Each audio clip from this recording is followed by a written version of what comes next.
So guys we were talking about circular permutation.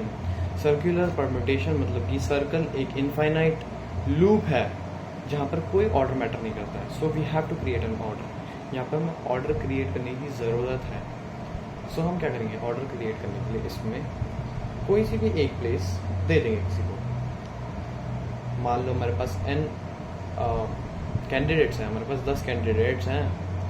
सो हम और हमें उन्हें राउंड टेबल्स पे बैठाना है। सो हम क्या करेंगे, ये राउंड टेबल है, मान लो ऐसे राउंड टेबल है, तो हम किसी भी कहीं भी इस पूरी राउंड टेबल में एक बंदे को बैठा देंगे। अब इस बंदे से, सिर्फ एक बंदे से पूरे टेबल का ऑर्डर डिसाइड हो जाएगा, पूरे टेबल में परम्यूटेशन डिसाइड हो जाएगा।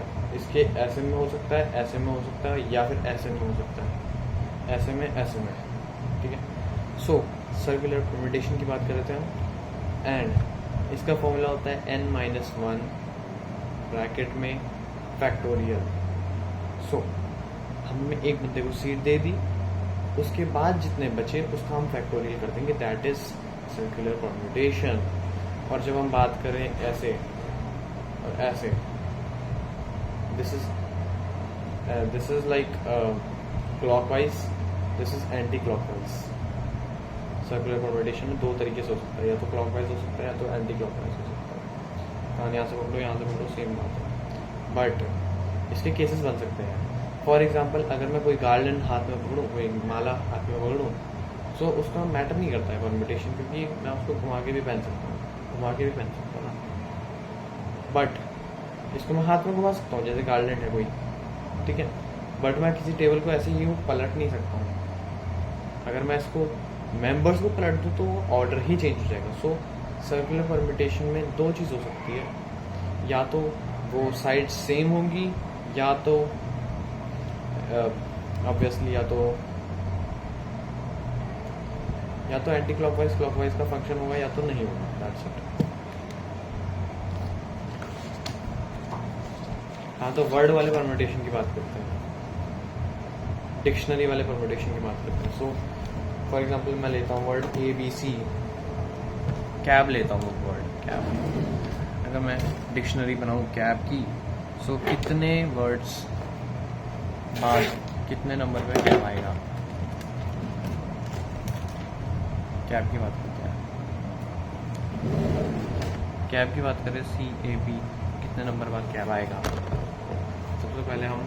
सबसे पहले हम ऑर्डर का नंबर लिख देंगे। A फर्स्ट आएगा, B सेकंड आएगा, C थर्ड आएगा। इस टाइप से ऑर्डर के ऊपर नंबर लिख देंगे, इस टाइप से, ठीक है।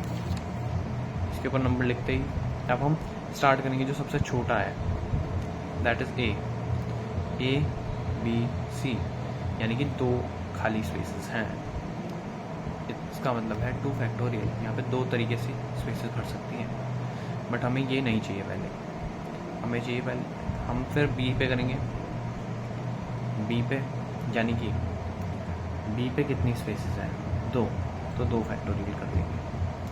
C पे करेंगे, C के बाद ऑटोमेटिकली A आएगा हमेशा, ऑटोमेटिकली, क्योंकि A उसके बाद नेक्स्ट छोटा है, एंड B लास्ट आ जाएगा।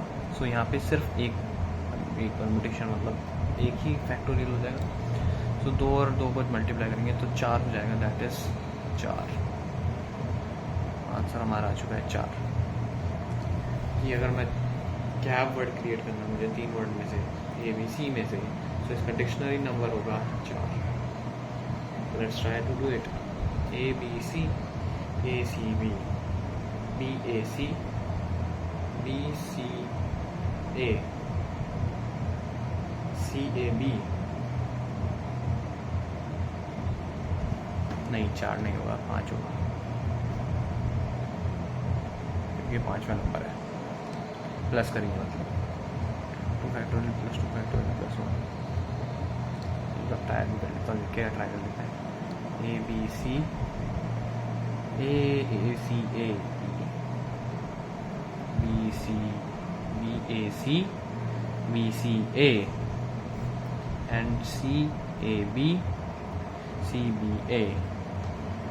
इतने परम्यूटेशंस बन सकते हैं, कहाँ दिखा रहा हूँ मैं, कितने परम्यूटेशंस बन सकते हैं टोटल पॉसिबल। एंड इसका नंबर हमारा इधर आ रहा है, इधर CAB का। Let's talk about man. Man की बात करते हैं। मैन किस नंबर पर आएगा? तो हम सबसे पहले वर्ड को डिनोमिनेट कर देंगे 1 2 3। ऑब्वियसली मैन में A सबसे पहले आएगा, फिर M सेकेंड नंबर पे आएगा, फिर N थर्ड नंबर पर आएगा। तो हम पहले A को सबसे पहली पोजीशन दे देंगे। फिर कितने स्टोर्स बचेंगे उसके लिए? 2 फैक्टोरियल स्टोर्स बचेंगे। फिर हम स्पेस देंगे M को, यानी कि M तो करेक्ट स्पेस में है।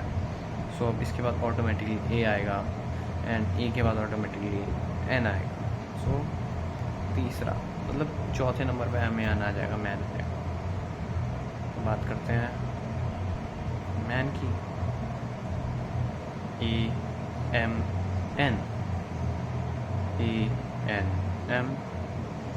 ANMMAN तीसरे नंबर पर आ रहा है। तीसरा नंबर आ रहा है, सॉरी। हाँ ठीक है, तीसरा। एक की चलती रहती है गड़बड़, थोड़ा कंसेप्ट ख़राब है ना।